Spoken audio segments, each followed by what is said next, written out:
lagi nggak enak mood, nggak mood. Kira-kira kalian bagaimana nih? Jadi support system bagi teman kalian yang lagi nggak mood, yang lagi down. Ada tips nggak?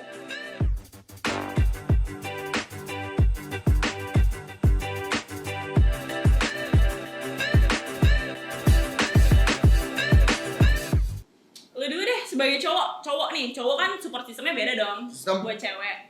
Daripada persahabatan cewek gitu kan. Dari persahabatan cowok dulu gimana deh? Yang pasti nggak gue tinggal saat lagi down ya teman-teman. Bener sih, yang pasti lagi down-downnya di titik terendahnya dia, nggak boleh kita malah ninggalin dia. Itu intinya sebenarnya ada di situ kan. Temenin, iya. Temenin.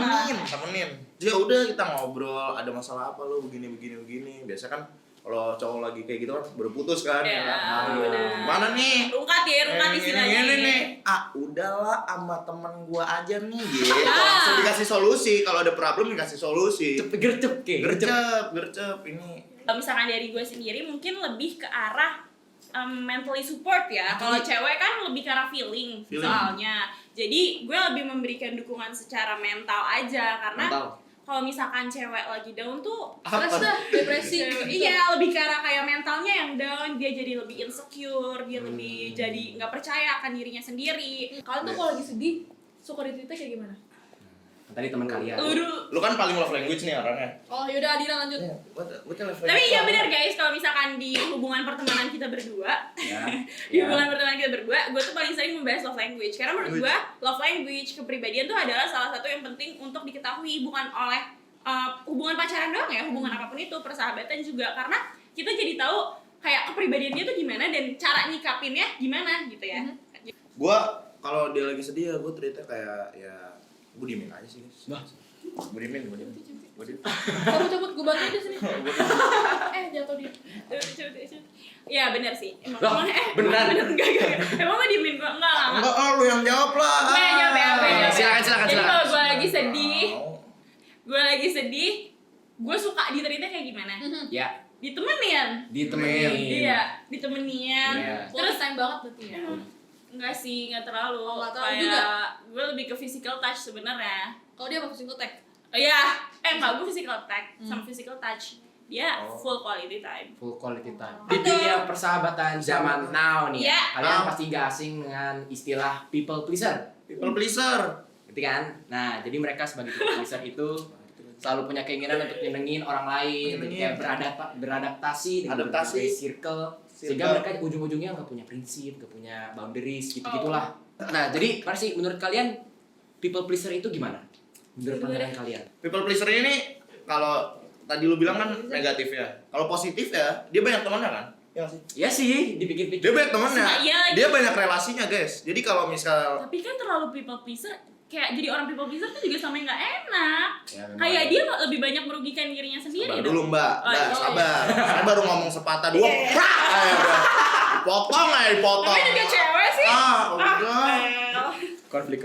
Jadi ya konflik dan pertemanan. ini kalau misal people pleaser kan negatifnya tadi disebutin nih, kayak terlalu ini ke orang gini-gini, tapi ya sejatinya mereka banyak teman gitu guys. At least kalau mereka terpuruk saat dalam terpuruk di hidupnya gitu, mereka banyak teman yang bisa nge-backup dia, masih banyak teman yang Gue suka opini mau nemenin dia gitu karena tahu dia baik gitu. Mungkin lebih ke arah kalau misalkan people pleaser tuh dilihat orang banyak teman, terus abis itu relasinya banyak, tapi memang kadang-kadang di momen-momen tertentu, di titik-titik tertentu orang tersebut jadi ngerasain nggak enaknya, mungkin itu aja sih. Lebih baik dirugiin gitu ya? Iya, lebih banyak dirugiin, tapi positifnya juga banyak sebenarnya. Jadi ya banyak relasi, banyak network gitu kan. Jadi ya ada positif dan negatifnya sih jadi people pleaser gitu. Tapi kalau misalkan menurut gue di titik mana lo harus kayak udah berhenti gitu ya, nggak usah terlalu peduli lagi kata orang, sampai kayak lo terlalu tergantung dengan omongan orang lain sih. Jadi pada dasarnya pasti kita butuh teman, atau kita pasti punya teman yang bakal apa ya, nyambung sama kita gitu kan. Benar. Bilang kayak yin and yang, jadi saling melengkapi. Yin and yang, klip dan klop. Klip klop. Yin and yang. Paham gak? Tahu nggak dia? Tahu kan? Iya tahu. Tahu sih gue. Oke. Jadi menurut kalian tuh sifat-sifat apa aja sih yang kalian cari dari orang lain buat jadi teman yang bisa melengkapi yin and yang kalian gitu. Kalau gue sih lebih suka temen yang sebenarnya ngerti. Ya kalau kalau pandangan gue ya dalam berteman ya yang ngerti jokes aja gitu kan gue sering ngejokes kan yang ngertiin jokes gue gitu jadi gue lebih gampang Lu nyambung. ngerti Gua ngerti jokes lu. Apa? Gua ngerti jokes lu.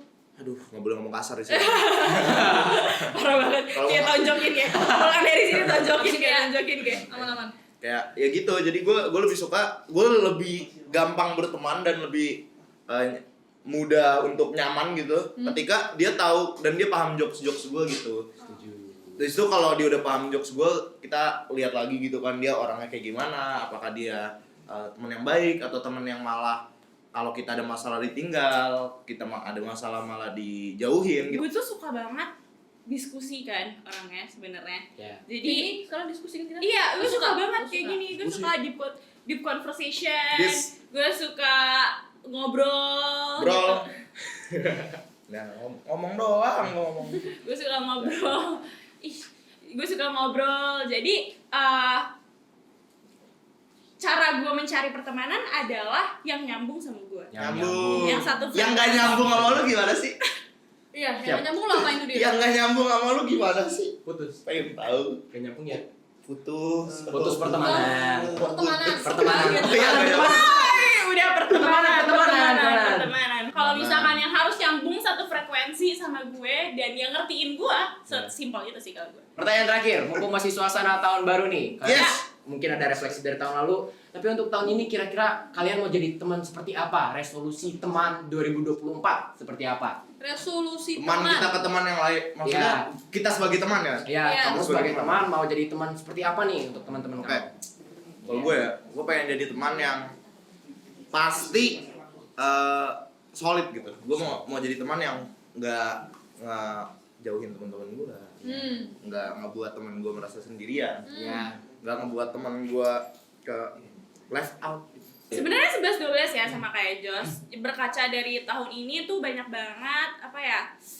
Sebenarnya gue jujur tahun ini malah mendapatkan banyak ujian pertemanan. Membuat diri gue tersadar kalau misalkan pertemanan itu penting banget sih. Gimana caranya lu apa ya mau mempertahankan persahabatan itu balik Pertahankan. lagi. Nah, jadi gue resolusi tahun ini Solusi lebih terbuka komunikasinya, lebih jujur satu sama lain, Jujur. lebih percaya akan satu sama lainnya. Yes, karena emang orang-orang muka dua dan munafik tuh semakin banyak Makin banyak di dunia 2024. ini. Hati-hati. Sebenarnya kita sih pengen masih asik ya pas Iya, pengen masih ngobrol Iya. lagi.